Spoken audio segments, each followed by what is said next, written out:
ನಮಸ್ಕಾರ ಎಲ್ಲರಿಗೂ. ವಾಲ್ಮೀಕಿ ರಾಮಾಯಣದ ಬಾಲಕಾಂಡದ 8ನೆಯ ಸರ್ಗಕ್ಕೆ ಎಲ್ಲರಿಗೂ ಸ್ವಾಗತವನ್ನು ಕೋರ್ತಾ ಇದ್ದೇನೆ. 8ನೇ ಸರ್ಗದ ವಿಷಯ, ದಶರಥನು ಮಕ್ಕಳನ್ನು ಪಡೆಯಲು ಅಶ್ವಮೇಧಯಾಗ ಮಾಡುವ ಪ್ರಸ್ತಾಪ ಮಾಡಿದುದು, ಮಂತ್ರಿಗಳು ಹಾಗೂ ಬ್ರಾಹ್ಮಣರ ಅನುಮೋದನೆ. ಧರ್ಮಜ್ಞನಾದ ಮಹಾತ್ಮ ದಶರಥ ರಾಜನು ಹೀಗೆ ಪ್ರಭಾವಶಾಲಿಯಾಗಿದ್ದರೂ ಪುತ್ರ ಸಂತಾನಕ್ಕಾಗಿ ಚಿಂತಿತನಾಗಿದ್ದನು. ಅವನ ವಂಶವನ್ನು ಮುಂದುವರಿಸುವ ಯಾವ ಪುತ್ರನೂ ಇರಲಿಲ್ಲ.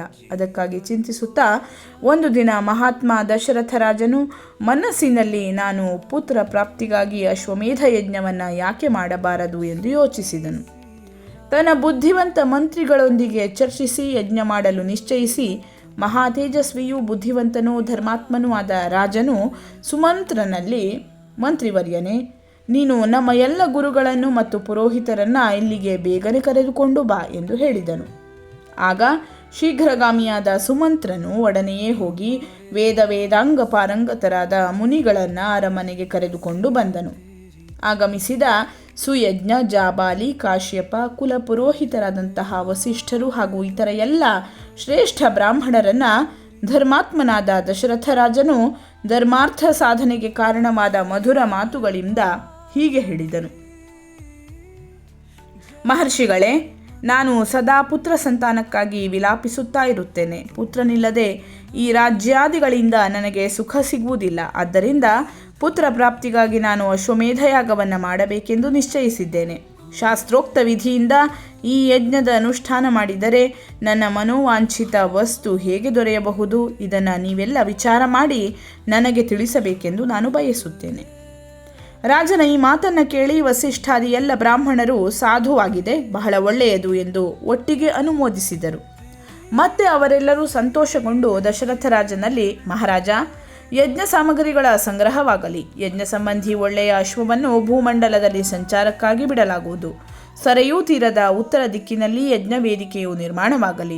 ನೀನು ಯಜ್ಞದ ಮೂಲಕ ತನ್ನ ಇಚ್ಛೆಗನುಸಾರವಾದ ಪುತ್ರನನ್ನು ಪಡೆದುಕೊಳ್ಳುವೆ, ಏಕೆಂದರೆ ಪುತ್ರ ಪ್ರಾಪ್ತಿಗಾಗಿ ನಿನ್ನ ಹೃದಯದಲ್ಲಿ ಇಂತಹ ಧಾರ್ಮಿಕ ಬುದ್ಧಿಯ ಉದಯವಾಗಿದೆ ಎಂದು ಹೇಳಿದರು. ಬ್ರಾಹ್ಮಣರ ಈ ಮಾತನ್ನು ಕೇಳಿ ರಾಜನು ಬಹಳ ಸಂತೋಷಗೊಂಡನು. ವಿಕಸಿತವಾದ ದೃಷ್ಟಿಯಿಂದ ತನಗುಂಟಾದ ಹರ್ಷಾಧಿಕ್ಯದಿಂದ ಮಾತ್ಯರಲ್ಲಿ ಹೇಳಿದನು, ಗುರುಗಳ ಆಜ್ಞೆಯಂತೆ ಯಜ್ಞದ ಸಾಮಗ್ರಿಗಳನ್ನು ಸಿದ್ಧಪಡಿಸಿರಿ. ಸಮರ್ಥರಾದ ವೀರರ ರಕ್ಷಣೆಯಲ್ಲಿ ಋತ್ವಿಜರ ಸಹಿತ ಯಜ್ಞಾಶ್ವವನ್ನು ವಿಧಿವತ್ತಾಗಿ ಬಿಟ್ಟು ಬಿಡಿರಿ. ಸರಯೂ ತೀರದ ಉತ್ತರ ದಿಕ್ಕಿನಲ್ಲಿ ಯಜ್ಞಭೂಮಿಯು ನಿರ್ಮಾಣವಾಗಲಿ. ವಿಘ್ನ ನಿವಾರಣೆಗಾಗಿ ಶಾಸ್ತ್ರೋಕ್ತ ವಿಧಿಯಿಂದ ಶಾಂತಿ ಕರ್ಮಗಳು ಕ್ರಮವತ್ತಾಗಿ ನಡೆಯಲಿ. ಈ ಶ್ರೇಷ್ಠ ಯಜ್ಞದಲ್ಲಿ ಕಷ್ಟಪ್ರದ ಅಪರಾಧವಾಗುವ ಭಯವಿಲ್ಲದಿದ್ದರೆ ಎಲ್ಲ ರಾಜರು ಇದನ್ನು ಮಾಡಬಲ್ಲರು. ಆದರೆ ಹೀಗಾಗಲು ಕಷ್ಟವಿದೆ, ಏಕೆಂದರೆ ವಿದ್ವಾಂಸರಾದ ಬ್ರಹ್ಮ ರಾಕ್ಷಸರು ಯಜ್ಞದಲ್ಲಿ ವಿಘ್ನವನ್ನು ಉಂಟು ಮಾಡಲು ಮಾರ್ಗಗಳನ್ನು ಹುಡುಕುತ್ತಾ ಇರುತ್ತಾರೆ.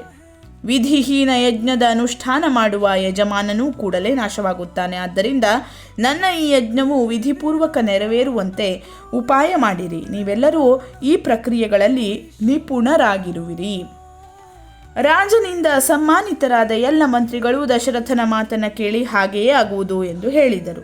ಹಾಗೆಯೇ ಎಲ್ಲ ಧರ್ಮಜ್ಞರಾದ ಬ್ರಾಹ್ಮಣರು ನೃಪಶ್ರೇಷ್ಠ ದಶರಥನನ್ನು ಆಶೀರ್ವದಿಸಿ ಅವನಿಂದ ಅನುಮತಿ ಪಡೆದು ಅವರವರ ಸ್ಥಾನಗಳಿಗೆ ತೆರಳಿದರು. ಆ ಬ್ರಾಹ್ಮಣರನ್ನು ಬೀಳುಕೊಟ್ಟು ರಾಜನು ಮಂತ್ರಿಗಳಲ್ಲಿ ಪುರೋಹಿತರ ಉಪದೇಶದಂತೆ ಈ ಯಜ್ಞವನ್ನು ವಿಧಿವತ್ತಾಗಿ ಪೂರ್ಣವಾಗಿಸಬೇಕು ಎಂದು ಹೇಳಿದನು. ಅಲ್ಲಿ ನೆರೆದ ಮಂತ್ರಿಗಳಲ್ಲಿ ಹೀಗೆ ಹೇಳಿ ಪರಮ ಬುದ್ಧಿವಂತನಾದ ನೃಪಶ್ರೇಷ್ಠ ದಶರಥನು ಅವರನ್ನು ಬೀಳುಕೊಟ್ಟು ತನ್ನ ಅಂತಃಪುರಕ್ಕೆ